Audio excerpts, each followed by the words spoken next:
Сәлеметсіздер ме, құрметті студенттер? Мен Ақпараттық технологиялар колледжінің оқытушысы Жакупова Айнур Сагадатовна. Информатика пәні бойынша бүгінгі сабақтың тақырыбы компьютердің логикалық негіздері. Бүгінгі сабақтың мақсаты білімділік, компьютердің логикалық негіздерімен және басқару құрылғысымен, арифметикалық логикалық құрылғысымен таныстыру, олар жайындағы түсініктерін қалыптастыру.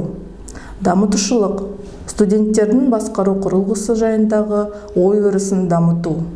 Тәрбиелік, студенттерді пәнге қызықтыру, ұқыптылыққа, әдептілікке тәрбиелеу. Естеріне түсіріңдер. Санау жүйесі дегеніміз не? Санау жүйесінің қандай түрлері бар? Ондық санау жүйесінен екілікке ауыстыру ережесі қандай?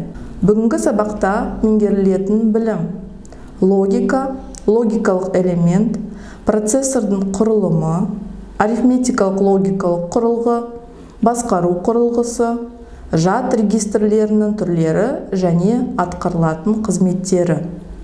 Есте сақтап жазып қойыңыздар. Логика – адам ойлауының түрлері мен заңдары туралы, оның ішінде дәлелдеуге болатын пікірлердің заңдылықтары туралы ғылым. Логикалық элемент – компьютердің логикалық сызбасы, нақты логикалық операцияларды жүзеге асыратын электронды элементтерді біріктіру негізінде жасалады. Бұл электронды элементтерді логикалық элементтер деп атайды. Логикалық функциялардың біреуін орындайтын электронды құрылғы. Қызықты ақпаратты өздеріңіз танысыңыздар.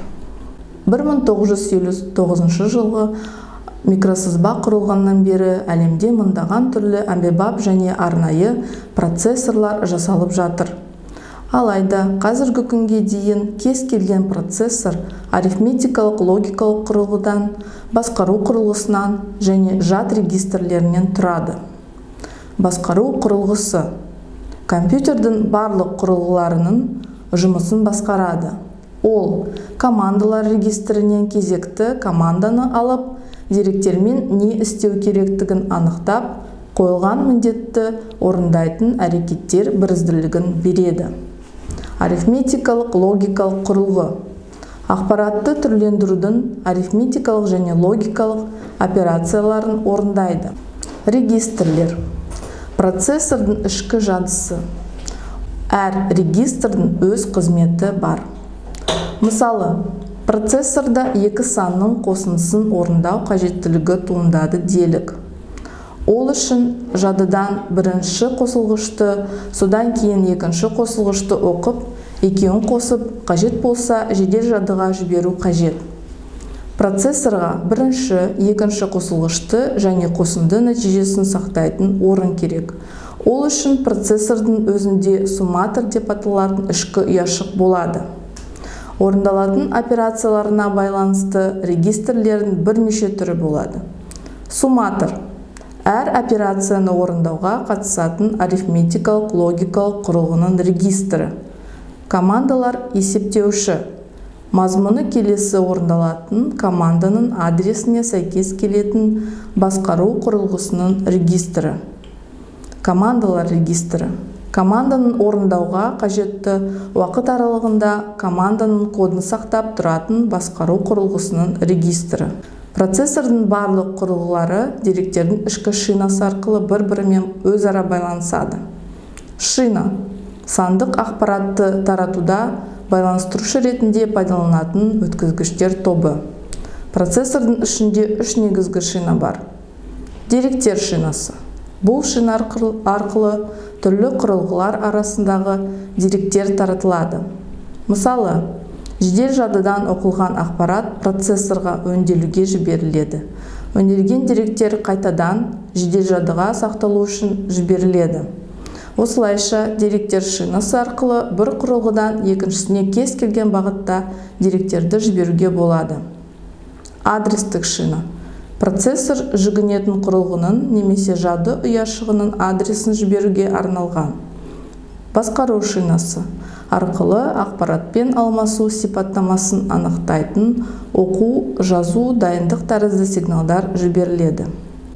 Процессордың жылдам жұмыс жасауына мына сипаттамалар тәуелді.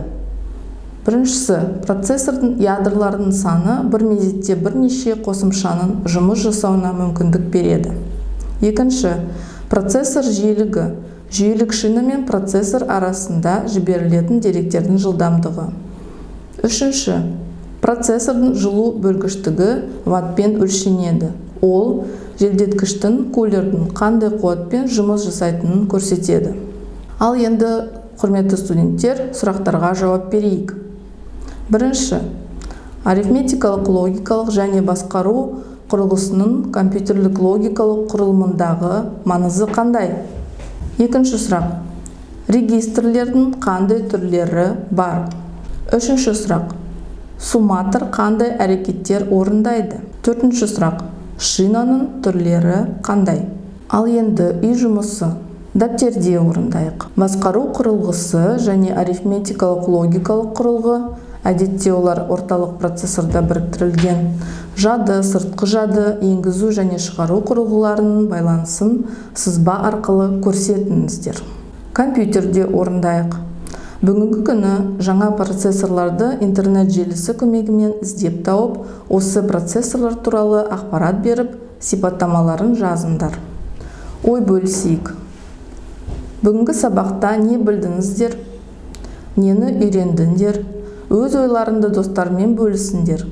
Алған білімдеріңді күнделікті өмірде қандай жағдайда қолдануға болады? Өздерін қандай процессорды таңдайсыңдар? Және неліктен?